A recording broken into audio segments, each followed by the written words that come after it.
Hello， 大家好，欢迎回到我的频道，我是 Grayson。你是否有经历过这样的情况？你花了好久的时间精心做的一部影片，在影片发布之后的10几个小时过去了，没有任何观众观看的影片，或者只有几个观众观看的影片，你非常的疑惑，不知道为什么会发生这样的情况。其实很有可能是因为你没有做好 SEO， 导致 YouTube 算法无法理解你的影片内容，自然也就不会推荐给观众观看你的影片。所以今天的这期影片，我会给大家完全解析 YouTube 的 SEO。在看完这期影片之后，你可以做好你的每一部影片的 SEO， 让更多观众观看你的影片。如果你想完全掌握并且应用 YouTube SEO， 那就千万不要错过这期影片。很多人都认为只要把影片做好，然后上传到 YouTube 上的几百万个用户就能够看到这部影片。然而事实上并没有那么简单。YouTube 是世界上仅次于谷歌的第2大搜索引擎， YouTube 是谷歌的产品。之所以谷歌和 YouTube 能够占据搜索引擎的前2名，那是因为当观众在这2个平台上搜索信息时，他们能够提供给观众最好的答案。这就要引出 SEO 的概念。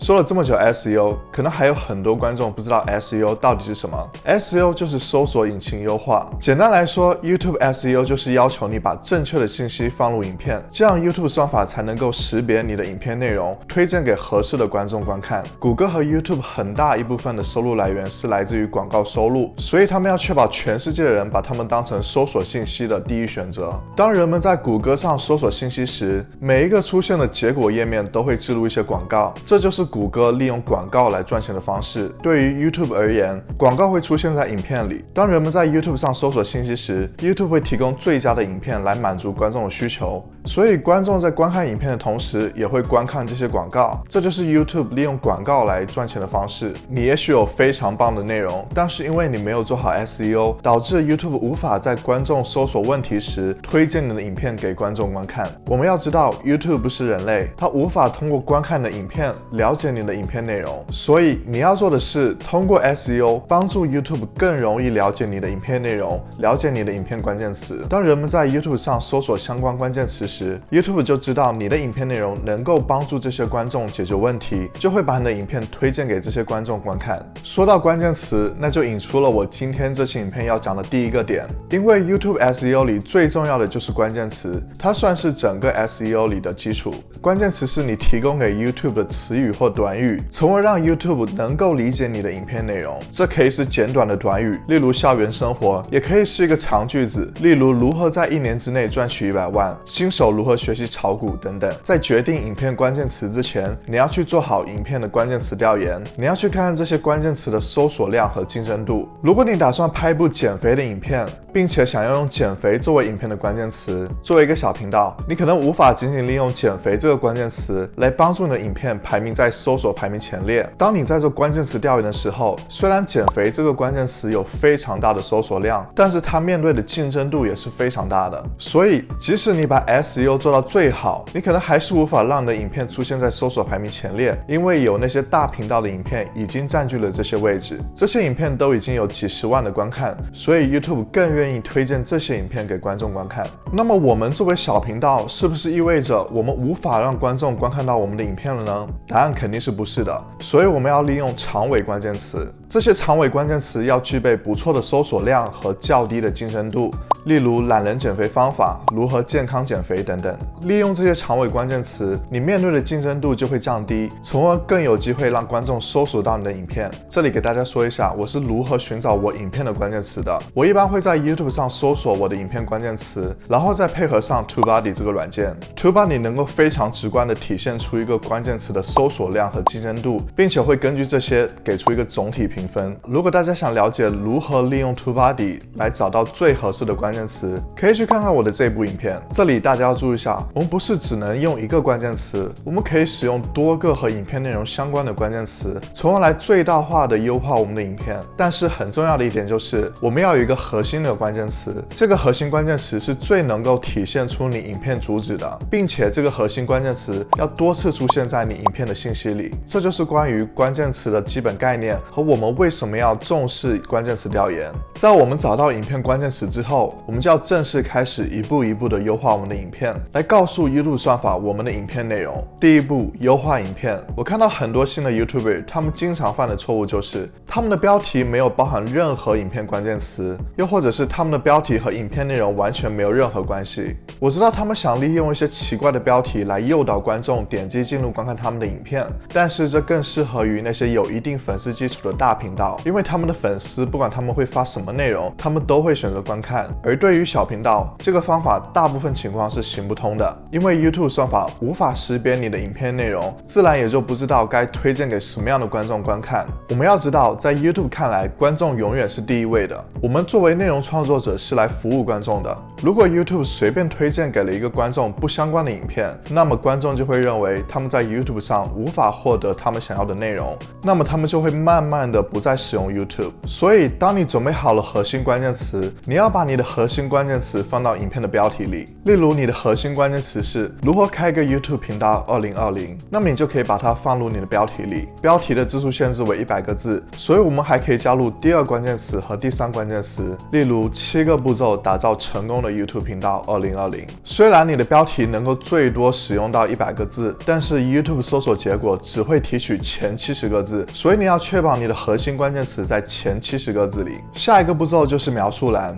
描述栏就是 YouTube 给你足够的空间，让你告诉他你的影片到底是什么内容的。但是我还是发现有很多 YouTuber 没有重视描述栏，有的直接放空，有的写着几句和影片不相关的话。描述栏有5000个字的空间，我们一定不能浪费。我一般会把我的标题复制到描述栏，因为你要确保你的核心关键词出现在描述栏的前列。然后我会写2到3段话，都是和我影片相关的内容，尽量涵盖我的影片关键词。有些长尾关键词可能意思一样，但是表达不一样，因为很多观众会使用不同的表达方式来搜索一样的问题，所以你要确保你尽量的能够涵盖到这些方式。在描述栏你还可以放各种影片链接，这能够帮助观众更容易观看到你其他影片。我们要知道 YouTube 的目的是让观众在这个平台上待越久越好，当观众一直停留在 YouTube 上，他们就能够看更多的广告，这就意味着 YouTube 能够赚更多的钱，同时这也是对你有利的。当观众不断的在你的频道看影片时，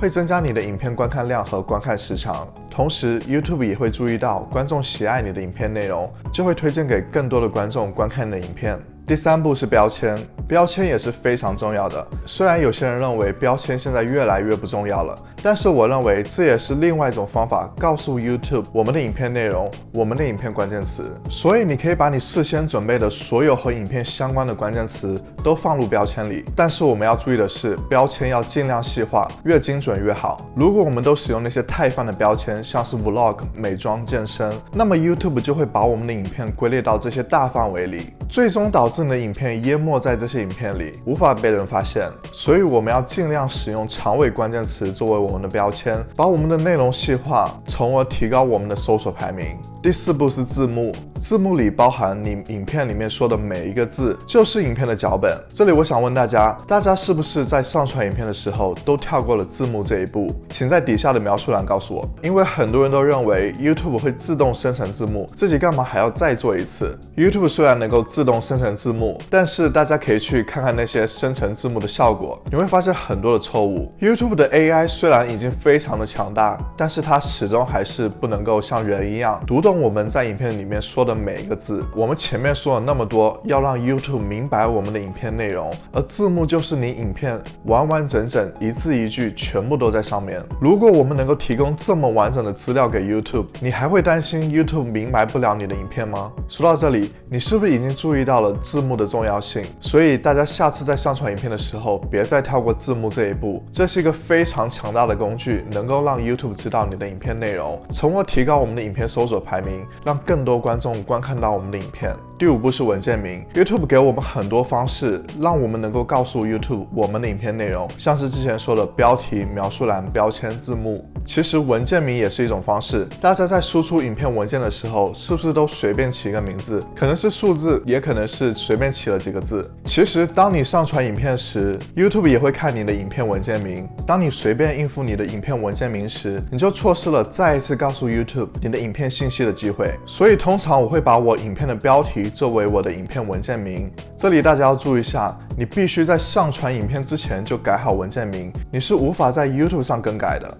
第6步是缩图，我一直在强调缩图的重要性。你的缩图要能够吸引眼球，要干净不混乱，缩图的字体要大，要清晰，缩图上的信息最好能够激发起观众观看你影片的欲望。观众一般会被缩图先吸引，然后再看你的标题，最后决定是否应该看你的影片。当你的缩图能够把观众吸引进来观看你的影片，你的搜索排名就会提高，因为 YouTube 知道观众喜欢看你的这部影片。之前我们说到文件名，不仅仅是影片的文件名要改，我们还需要改缩图的文件名。我一般会把我缩图的文件名也命名为我影片的标题，这也是另外一种途径，告诉 YouTube 我们的影片内容。SEO 就是这样，你要通过不同的途径来告诉他你的影片内容，你的影片信息。这6个步骤就是你要在发布影片之前就做好的 SEO 工作。大家要注意，这些工作必须是在你发布影片之前就做好的，因为当你点击发布那一刻起， YouTube 就会开始扫描你影片的每一个信息，标题、描述栏、标签等等。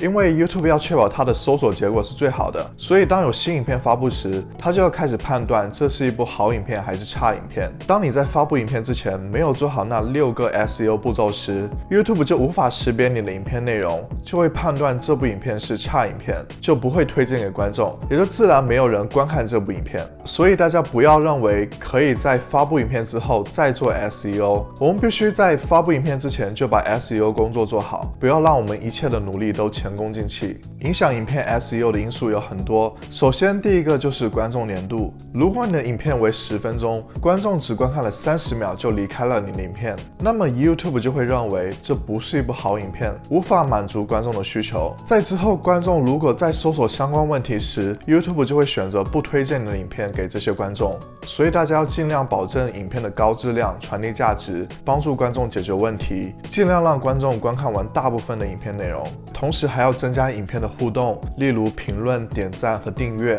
这些互动都会给 YouTube 一个积极的信号，观众喜欢你的内容，就会推荐给更多的观众。所以大家可以在影片里积极呼吁观众为你点赞，同时你可以抛出问题，让观众评论你的影片，尽可能找到多种方式让观众参与你的影片互动。说到这里，给我个赞吧。还有一个能够间接影响到 SEO 的因素就是影片长度。之前有说到 YouTube 希望观众在这个平台上待越久越好，所以如果你的影片越长，观众就会潜在的观看更多的时间。这里不是要大家现在开始强行利用各种手段增加影片时长，本来是5分钟的影片，强行加入一些没有意义的内容，加到10分钟，这样的做法是错误的，这还会影响你的影片观众粘度，产生负面的效果。我指的是大家在保证内容质量的同时，合理的加入多一些的内容价值，从而增加影片时长。第3个影响 SEO 的因素是播放列表。我知道有很多人都低估了播放列表的作用。你们知道播放列表其实是可以出现在 YouTube 搜索结果的吗？我们不仅要围绕某些话题制作影片，我们还要围绕某些话题制作播放列表。这可以全部都是你自己的影片，也可以是你的影片和别人的影片加在一起。当你做好播放列表之后，你要优化你的影片描述栏，这能让观众明白你的这个播放列表是什么内容的。更重要的是，让 YouTube 知道这个播放列表是关于什么内容的。最后一个影响 SEO 的因素是坚持更新影片。如果你想要让 YouTube 推荐你的影片，你就必须要让 YouTube 知道你在不断的更新影片，不断的产出新的内容。这并不意味着 YouTube 不会推荐你的旧影片，但是 YouTube 会更喜爱在不断创作新内容的频道，这是他们推荐的首选。所以不管你是什么更新频率，每周1次、每周2次，还是每个月1次，尽量保持坚持更新，这会很有利于你的频道发展。以上就是今天和大家分享的所有关于 YouTube SEO 的内容。我相信在这个时候，你能够很自信的做好你的下一部影片的 SEO 了。也欢迎大家在底下留言告诉我，你们认为哪一个技巧对你们最有用？如果大家觉得今天的这些影片对你们有帮助，欢迎为我点个赞。如果大家想了解更多关于经营 YouTube 频道的方法，欢迎订阅我的频道，我会每周更新影片，帮你打造成功的 YouTube 频道。那我们下次再见。